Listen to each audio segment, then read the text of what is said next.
Good afternoon, everyone, and welcome to another New Jersey Constitutional Republicans Virtual Conversation. It's my great honor and privilege today to have Republican United States Senatorial Candidate Rik Mehta here with me today. Rik, how are you? I'm doing well, JR. Thanks so much for having me back. Always a pleasure. Well, it's great to have you back, and we really enjoy our discussions with you. And you're still without power up there, correct? I got to tell you, yeah, we got our internet back. We're fortunate to have a partial generator, but we're still without power. 3 days going strong, what a disaster. Right. And you and I were discussing earlier, what Republicans, since we are the party of equal opportunity for all, how we can come up with better facilitation of providing power during these storms, where we lose facilities, or we lose access to electric for several days. How we can think, and as you would think federally, how we could help New Jersey, help these utility companies to be able to get repairs done quicker, or maybe even start to bury lines so that these lines aren't encumbered with wind and damage from storms, correct? That's right. That's right. Look, at the end of the day, we need more accountability. The public utility companies, my heart goes out to those that are affected with this, that absolutely need power for medical reasons, and others, hope they're safe. I know the mayors are doing a good job trying to put pressure on them, but, there's got to be accountability. This isn't new for us. After Hurricane Sandy, there should have been a more concerted effort by, especially with JCPL and others, that are just so behind the ball in looking at ways to bury the lines and make sure that we prevent these types of issues. So I know a lot of good work by strong Republican leaders are out there trying to hold them accountable, but there should be some reckoning after this with these public utilities. No question about it, Rik. And as Republicans, we're thinking about the need to help and to strengthen our infrastructure. And of course, our utilities are a very, very important part of the infrastructure. As Republicans, we need to concentrate on helping infrastructure, whereas the Democrats want to spend money on other issues that are normally sectarian, separatist in nature. Whereas we as Republicans, we want to provide infrastructure. And of course, the Senate is a big part of passing legislation and helping through funding infrastructure throughout the nation and in the states. That's right. It's time where we have to do, Congress has to do exactly what every American has to do, and that's live within our means. Really the government's role needs to be reduced so that more power goes back to the people, more money goes back to people. And the allocated dollars for government is actually spent on ways that are going to help the entire community. Like you said, infrastructure. As New Jerseyans, we are all way too familiar with sending more money to Washington than we ever get back. And we've had two really poor senators that have not been fighting for the people of New Jersey, especially down in South Jersey, where it continues to get neglected with federal dollars, and continuing to fight for infrastructure and upgrades, that New Jersey could be a hub for transportation, for utilities, for technology and innovation. Those are the back to basics things that we need to focus on. If anything that this coronavirus has given us, it's really opened up our eyes that, with all of the extra spending, because of the high unemployment rates here in New Jersey, because of a failed response by the state governor, Phil Murphy, towards getting us into an organized place with a roadmap to recovery, with actually following science and epidemiological principles, we are in a worse state. And so, of course, there's going to be spending. I applaud the Republican leaders that have fought against the borrowing bill that Governor Murphy has put forward. But, now is the time we need to get back to basics. When I go to Washington, that's exactly what we're going to do. We're going to focus on getting federal funding for the projects here in New Jersey that are going to help out our communities. We're going to make sure that stimulus funds go to all counties, not just special interest groups or urban inner cities that Cory Booker continues to fight for. Warren, Sussex, Hunterdon, Salem, all got neglected off the first stimulus check. Why? They had more coronavirus cases than many of the states that got millions of dollars in funding. Who was up there fighting for them? Instead, we continue to hear excuses. You know, Cory Booker said, well, it's an old HUD formula. Well, you've been a senator for 6 years. Go fix it. Why are you blaming a government agency of which you have overall responsibility for? You know, government agencies have accountability, and that accountability is to Congress. You know, you were the senator. Where was the accountability to fix those formulas so that you know that all counties in New Jersey are protected? So that's what we got to do. We got to get back to basics. But the first thing we need are elected officials that want to actually roll up their sleeves and get to work. And Cory Booker, he's a do-nothing Democrat that continues to, you know, basically go out there and showboat and not focus on the things that are the most important to the people of New Jersey. He's more concerned about his own career, about his own image, than he is about, you know, rolling up his sleeves and getting work done for New Jerseyans. That's what we need. If this coronavirus has showed us anything, we need dedicated public servants that are going to help set course for New Jersey so that we can be on a track for recovery, both fiscally and health-wise, and make sure that our children are protected. So generationally, we have a solid foundation to live on. That's what we need out of our next U.S. Senator. You're right, Rick. And the other thing is, you talk about knowing the state of New Jersey, getting around the state of New Jersey. Cory Booker never comes to South Jersey. Bob Menendez never comes to South Jersey. Phil Murphy never comes to South Jersey. These men don't ever show their faces up in New Jersey. And you've been down here, you come to Salem County, you come to Cumberland County, you come to Cape May County, you meet with the Republican organizations, you're meeting with people, you're shaking hands, you're getting to know with the people who you want to represent. And it's remarkable to me that the Democrats are so sectarian in nature that they're only interested in the special interests they represent, whereas as Republicans, conservative Republicans, as you are, you're interested in representing all of the people. And that's what's encouraging to the constitutional Republican movement. Absolutely. And, you know, for me, it's not a South Jersey, North Jersey, Central Jersey. It's a New Jersey thing. You know, we know the entire state passed Route 78, you know, and look, my grandparents, they settled in Camden County. I'm sure you've heard my story. You know, they planted roots in Cherry Hill when they first immigrated. They lived in Burlington, Gloucester, and Camden. So, you know, South Jersey, you know, Camden County has always been a second home. My father-in-law did a lot of real estate development in Cumberland County, particularly in Millville and Vineland. And so, you know, these are areas, good, wholesome, salt of the earth people, not like focused just on party or partisan issues, but just good salt of the earth people that want to raise families, that don't want to continue to struggle with opioid addiction, that wants a, you know, elected official that can actually represent their interests, that can get them, you know, stimulus funds when they need it, and pare back the government role so that they can start businesses. You know, right now, JR, it is so much easier to start an illegal business than a legal business. How is it that we're mired in regulatory burdens that the average American, the average New Jerseyan has such a hard time struggling how to, you know, incorporate and start a business? Never mind the fact that the coronavirus has showed us that this governor continues to use any excuse he has to continue to trample on the rights of people and small businesses.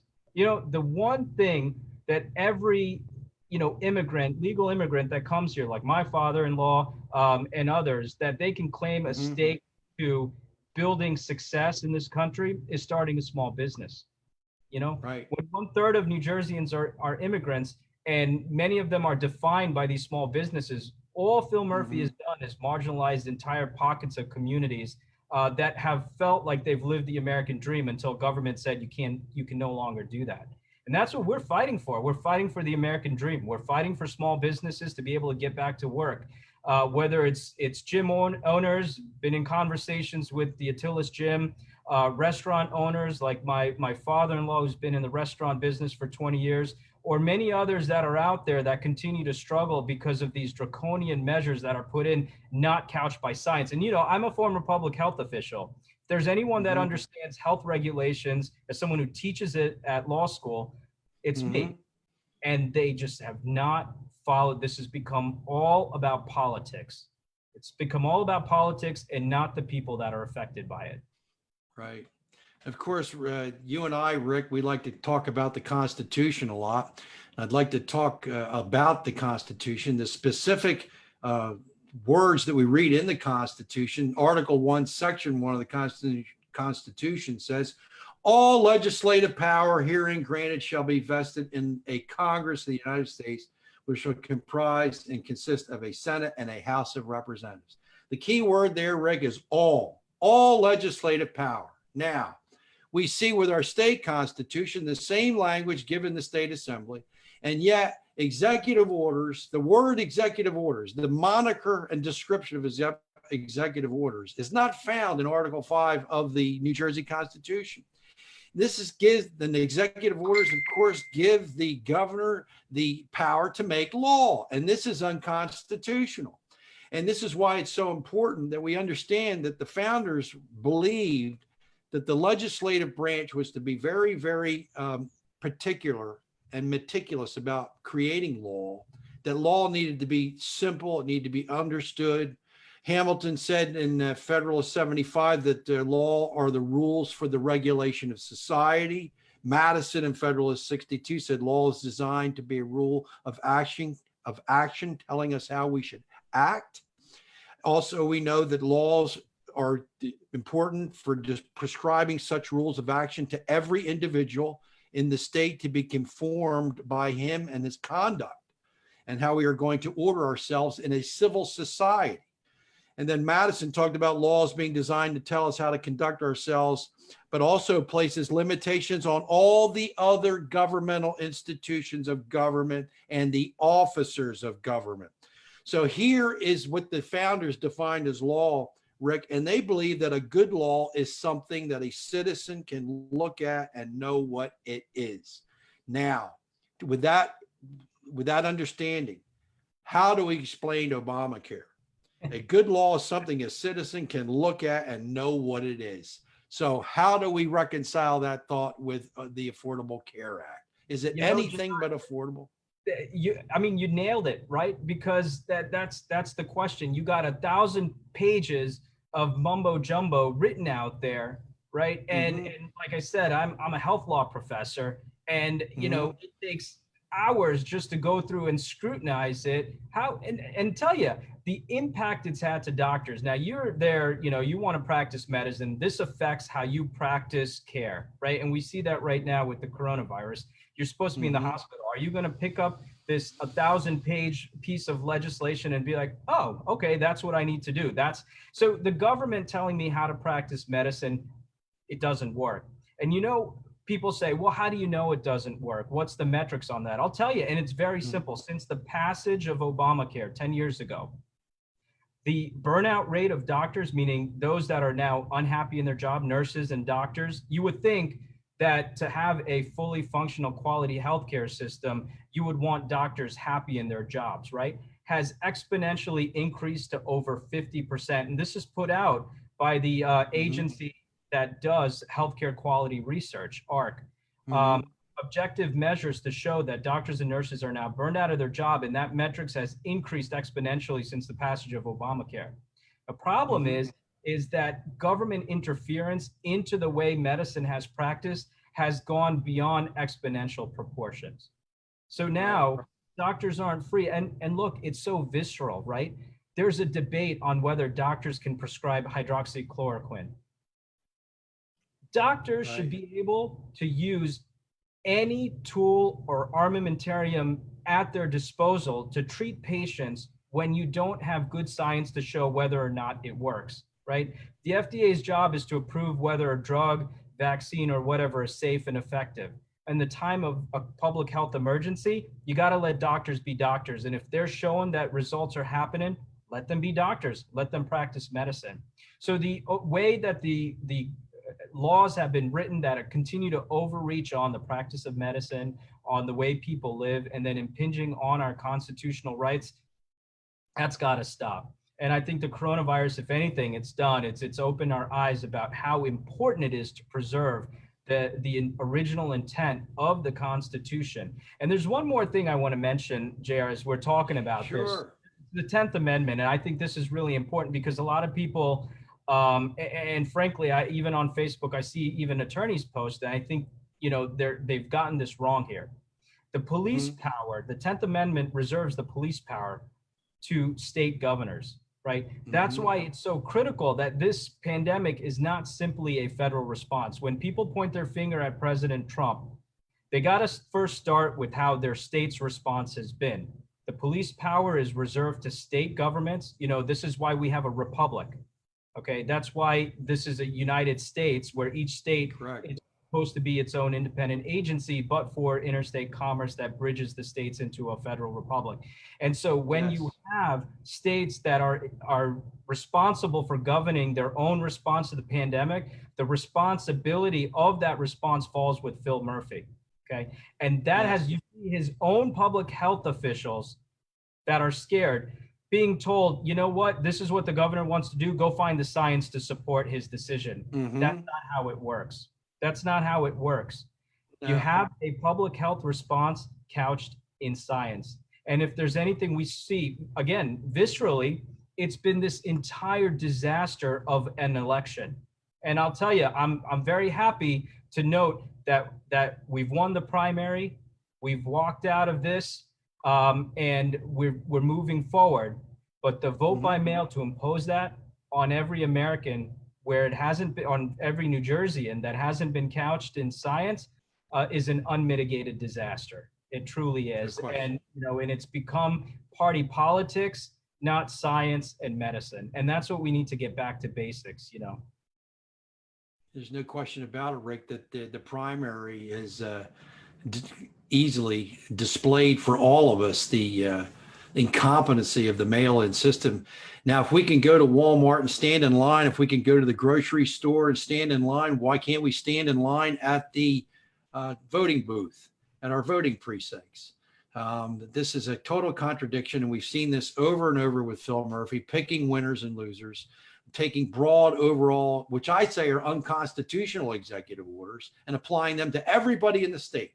There's no way, Rik, the people in Jersey City or Elizabeth or Patterson or Newark should be given the same regulations as those people down in Cape May County and down in Stowe Creek and down in Greenwich here in Cumberland County. It's impossible to do that. There's a big difference between North and South Jersey, and these all-encompassing, all-umbrella laws, or these edicts, these executive orders by Murphy, have been totally unjust, and I say they're unconstitutional. Absolutely, they are unconstitutional. I mean, there's nothing more important to protecting our freedoms and our democracy than protecting the actual process that allows for democracy, which is voting, the system that's set up. And the process is just as important as the substantive outcome of the election. And that process is governed by the governor. And if he impedes or changes that process, now, mind you, the power rests with him to determine that, but it rests with the government through a legislative process. And that's where I draw the issue. Using executive order rather than the normal legislative process of creating rules that we have that allows for due process is the issue that we've taken, and that I've been taken with this entire process that's been thrown on us. Now, I know a lot of people have said, well, the poll workers, there may be risk to them, et cetera. But if you plan it in advance, and this is exactly what's happening with the school reopening, there's already an assumption that, well, we're just going to keep the school shut down or create a hybrid model. How does that work for single mothers or single fathers that have kids at home now? And my children are also, we got notice that my child can go to second grade every other day, 3 days one week, 2 days the next week. How do you plan? How do you get back to a working economy when other mitigation efforts haven't been taken? Now, mind you, they're at camp every day right now in the summer, and my little one is in daycare indoors with no problems. So there hasn't been actual epidemiologists coming in, doing the research to show that, actually the spread of the virus is happening or not happening. It's just, let's see what happens today, put our finger in the wind and see which way it blows types of approach to regulating. And that's an abuse of the police power. If there's one thing that the Constitution teaches us, it's not the use and abuse of power, but it's the restraint, it's the limitation on power that you show. And so what happens is that it ends up becoming a slippery slope where the use of public health is called upon in order to impinge upon our constitutional rights. We see that oftentimes in the context of the use of guns. Democrats are so quick to call it gun violence and then make it a public health issue in order to try to impinge on your Second Amendment. That's not right. That's not the intent of public health. That's not the way the case law was written. And we are not headed towards a nanny state, because that becomes an authoritarian regime. The Constitution never envisioned that constitutional rights would be impinged upon for certain deference to government deeming things as they want, public health emergencies or public health issues, and then the use of the 10th Amendment to trample on other constitutional rights. That was never the case, never the original intent, but that's the way that we're headed. That's why, JR, I'll tell you, one of the most fundamental basics here that we need in New Jersey is a checks and balances. We have a one-party rule and a one-party control between two governors, two senators that are Democrats, a governor, by the way, that is tied at the hip with the senators. Remember, Cory Booker couldn't have even run for president but for Phil Murphy allowing him to. He basically said, it's okay if you don't do your job, get paid $200,000, and then go interview for another job. Most of us would have been fired for that.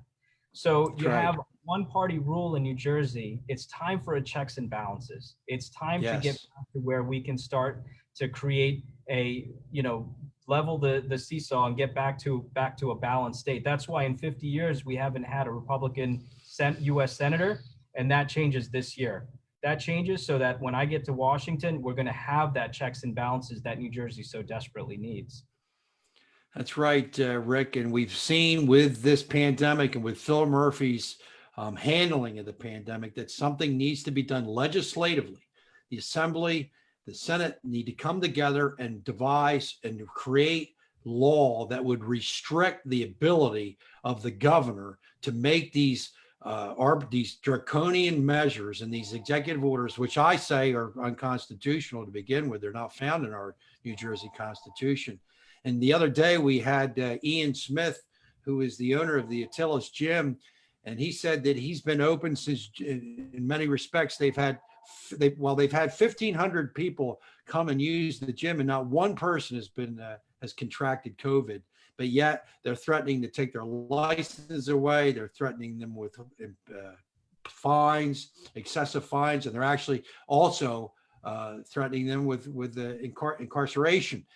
This is a total act of tyranny on Murphy's part, and it just goes to show you that something has to be done for future disasters. Now, from the very beginning, Rick, we've said that Murphy used the term war, and others have used the term war. This is not a war. Ask any veteran if this pandemic is a war who's actually had bullets fly by their head, and ask them if they think this is a war, or if they've been injured and lost limb or life or limb in a war, and let them explain to us what war really is, as opposed to using the moniker, the description of war for a public health crisis. And that needs to be clearly delineated and enumerated on what the responsibility of a governor is from now on, don't you think? Yeah, absolutely. And again, I mean, if it is this so quote unquote war, well, where were the soldiers at the long-term care facilities? I mean, Murphy should be embarrassed for himself. And how could he let the most vulnerable population, our elderly, have such a high mortality rate without putting in provisions to protect them? So, these are the true concerns. This is just talking points. It's just, he's just saying this in order to justify his actions, his ability to create, a control for the Democrat power. And this has nothing to do with science anymore or medicine. This has to do with party politics. He's the chairman of Biden's campaign. This has to do with how New Jersey is going to be an example to try to deliver a win for the Democrat Party. But look who's suffering: people, small businesses, elderly, folks in long-term care facilities, nursing homes. It seems like they won't stop at any cost. And this is beyond now party politics. This is about people and making sure that there are folks like myself and other strong leaders that are stepping up and speaking out about this. fighting back. This is about an already overbloated government expenditures, now borrowing billions, $10 billion to offset what has been reckless spending for many years, and using this emergency as an excuse. It only goes so far. And now the focus needs to be on recovery. It needs to be on how are we going to go back to our normal state. This is no longer about, just doing whatever the governor wants to do. The conversation needs to have an end goal. And that's the big problem I have with Democrats like Cory Booker. These do-nothing Democrats spend their entire political career focused on the means, rather than political outsiders like myself, who've started businesses and have been successful, who focus on the ends. You said the end should be, we want this virus done. We want our kids to go back to school. We want our businesses opened. Not, let me say, day by day, what's happening. There should be a roadmap. True leaders do. Phil Murphy has not executed. He has not created strategy and not executed on a plan. And that's what I think people are starting to see. And they see it, but more importantly, they feel it. Where they feel it when they're nervous about what's going to happen with their job when they can't get their kids back to school. If you're a single father and you're a nurse in the emergency room and you need to go to work, but you have kids and your kids can only go to school every other day, what are you supposed to do? So This is the problem that I have with the lack of planning, the lack of preparation, the lack of science, and the lack of medicine, the lack of actual public health officials that are working in lockstep to guide how the emergency orders will be written towards an end goal with a plan in place. This is all about the 2020 elections and frustrating the political process to disenfranchise voters for Democrat gains, and that's unacceptable. That's right. And of course, the Democrats have always gone by the Machiavellian view that the ends justifies the means. Whereas Republicans, we believe in principles, we believe in equality, equal protection, and due process for all people. And many of the people who've been told to close down their businesses and haven't been able to make their livings, they haven't been given due process. And they certainly haven't been given strict standard applicability, because the response of government has been it's been excessive, telling people you can't go to work, telling people you got to shut your doors, telling people they can't go to church. All of these things are excessive rules, and show us that the governor in this case specifically, needs to be restricted, and the legislation needs to be brought before, and the judiciary should be reviewing these executive orders as opposed to just sitting passively by and allowing him to do that. Now, Rik, as we finish up the show, I want to talk a little bit about you went through a very contentious primary. You weathered the storm. You came through it. A lot of the accusations that were made about you were completely false. I know you. I've talked to you quite a bit. Some of the descriptions of your ideology and your political views were totally inaccurate. But now that you've won this primary, now it's important that we unify, that we get behind your candidacy, so that we're able to stop the Democratic control of the state and representing us in the United States Senate. So what do you have to say about getting us unified and ready to beat Cory Booker? Thanks, JR, and I appreciate that. You're right. Look, now we as Republicans have to come together. Right. That I knew that I was winning when my opponents started attacking me and making up, becoming pathological liars and just making up, fake narratives about me, my principles. They talk about me being a former Democrat. I haven't been a Democrat since 2012, been an independent and has been a Republican for over 5 years, but yet I'm a lifelong Democrat. The bottom line is, it's time as Republicans, we believe in conservative principles, and that transcends party politics. It's about bringing family values back to Washington. It's about shrinking the size of government so that more money gets back to the people. It's about allowing for legislators to truly serve the public. I'm doing this because this is the longest job interview, the best job interview I've had, because I want to make sure that people trust me, that people can reach out to me, and that I'm there to serve the public. Your vote means you're voting to make a decision whether I'm hired or not. And that's what people need to realize. And as Republicans, we believe in those fundamental constitutional principles. We believe that, even with a pandemic or a virus, it's a blip in time, but the Constitution lives on forever. And this is not an opportunity to transcend or trample on our constitutional rights that have created one of the greatest democracies and countries our world has ever seen. I feel so blessed to be an American. When my father first immigrated here through the legal process 50 years ago, we've rolled up our sleeves, we've worked hard. My parents have worked 2 jobs just to get to where we are. And those principles, when extenuating throughout the state and people have a role model to look after, are what's going to be the exemplary model for getting New Jersey to be the hub of innovation again, for New Jersey being the economic driver, not the place that people want to move out of. And so I've said it from the beginning, JR, when I launched my campaign, it's time to make New Jersey a place to live, not leave. And right now, this government, our Democrat senators make it too easy for people to say, I'm done with New Jersey. I got to get out of here. I'll find a cheaper place to live, a place that respects me as a person, and respects my sovereignty and respects my ability to start a business. And that's not New Jersey right now, but that's the direction we're going to head it in. So I call on all Republicans to start to unify. We have a ticket. Top of the ticket is President Trump. We have one of the strongest tickets with some of the brightest, most diverse women and men on this Republican slate that New Jersey has ever seen. Now, I don't play identity politics, but I am proud to be the first person of color to take the Republican nomination for a statewide race and the first Indian American to take it for either Democrats or Republicans, because we're going to start talking past identity politics. We're going to start talking past being caught up on racial tensions. That's not what our country is about. We all unite as Americans, and we will work to protect our Constitution and create one of the greatest economies our state and our country has ever seen again.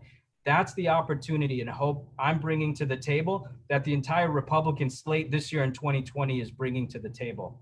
So I appreciate that. We're excited to win the primary, but we're focused on the general election, and we're focused on getting do-nothing Democrats like Cory Booker out of office. And I call on everyone and anyone who asks questions about my candidacy and what I stand for, give me a call. I'm easily, unlike Cory Booker, you can reach me. You can talk to me. You are accessible. Rik, it's been great, and I want to invite you back in a couple of weeks because we talked about some more topics. We want to talk about non-delegation doctrine, and we want to talk about declarations of war. We want to talk about China, and of course, we want to continue to talk about Cory Booker's miserable voting record down in Washington, D.C. But I thank you so much for joining me, and I want to have you back in a couple of weeks.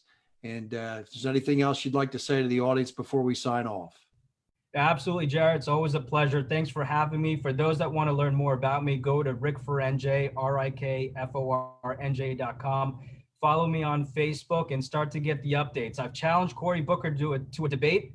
Him and Joe Biden are hiding somewhere in somebody's basement, but we're going to get them out. Time to have an honest conversation about what he stands for, what I stand for, and let the people of New Jersey decide who they want as their next U.S. Senator representative. So I appreciate you having me, and it's an absolute pleasure, JR. Thank you. Well, it's great to have you, Rik. We have great conversations, and I look forward to plenty more in the future. Again, we'll have you back in a couple of weeks, and we'll talk about some more of these important subjects that the voters want to hear about. But thank you, Rik. I hope your power comes on soon and the air conditioner gets fired up again. And everyone, thank you for joining us. Please share this video. Get the word out about Rik Mehta and his candidacy for the United States Senate. But thank you very much. And as Lincoln said, liberty for all. Thank you.